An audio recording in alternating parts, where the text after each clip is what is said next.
A quarta obra de Deus por meio da salvação foi que Deus nos deu vida espiritual. Os versículos 5 e 6. Éramos homens caídos, destruídos, mortos espiritualmente. Vivíamos apenas o físico. O Espírito de Deus não estava em nós. Mas depois que recebemos a salvação de Deus, ganhamos vida espiritual por meio de Cristo Jesus. Pela graça nós somos salvos. A graça de Deus é a maior virtude que podemos encontrar em Deus. Antes estávamos condenados à morte eterna, vivendo no pecado, sendo escravos, mas por causa do seu amor e misericórdia, Ele pagou as nossas dívidas, quando não tínhamos condições nenhuma de ser livres da condenação eterna. Deus, por meio de seu Filho Jesus, nos trouxe a liberdade, por meio da graça. E assim nós ressuscitamos com Ele.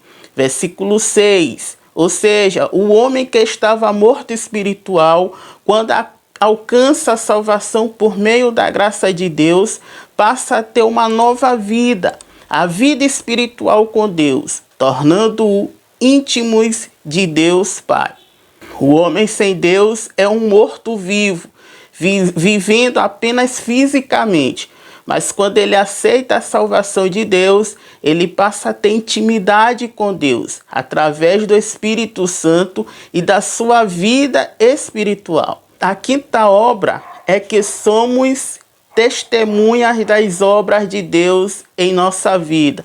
Versículo 7. Aquele que alcança a salvação, automaticamente a mudança de vida. Aquele que vivia no pecado, fazendo a vontade da carne, agora vive para fazer a vontade de Deus Pai. Ele passa a andar conforme o Espírito de Deus. E com isso, todas as pessoas observam mudanças radicais em você.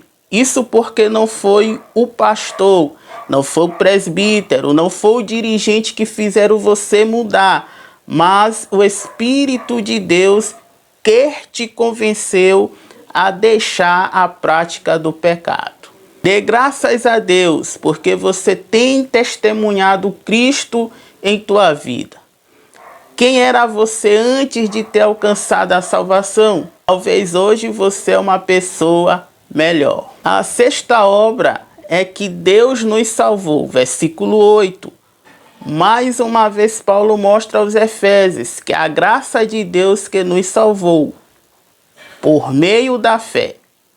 Ninguém pode se salvar do pecado, mas há um Deus que nos resgata das trevas. Para ser salvo, não é necessário pagar, empenhar algo de valor, penhorar alguma coisa. Não, mas para ser salvo é necessário apenas confessar a Cristo como o único e suficiente Salvador das nossas vidas. Você está salvo na pessoa de Cristo, porque você reconheceu as tuas falhas, reconheceu os teus pecados e confessou a Cristo como o único Salvador da tua vida, por meio da fé. Sétima e última obra analisadas aqui no texto. Somos feituras das mãos de Deus. Versículos 9 e 10. Havia um questionamento entre os cristãos. Eles criam que as obras que eles faziam eram suficientes para que eles fossem salvos.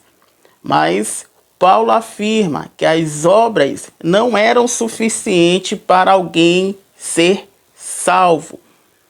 Isso porque alguém poderia se vangloriar, se exaltar com tais obras. Versículo 10. Somos feituras das mãos de Deus. Ele nos fez e somos criados em Cristo Jesus. Não fazemos as obras para que possamos ser bem vistos pela igreja ou sociedade, mas as obras que fazemos é porque somos gratos a Deus por tudo o que ele tem feito por nós.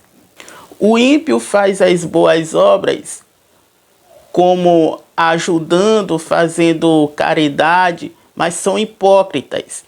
O que Deus quer de nós é que tenhamos o coração limpo e confessemos a Ele como o nosso único e suficiente Salvador da nossa vida. Portanto, as obras de Deus para nós por meio da salvação é sem dúvida as melhores para a nossa vida, pois Ele nos transforma, nos dá vida eterna, nos torna livre do pecado e dos principados.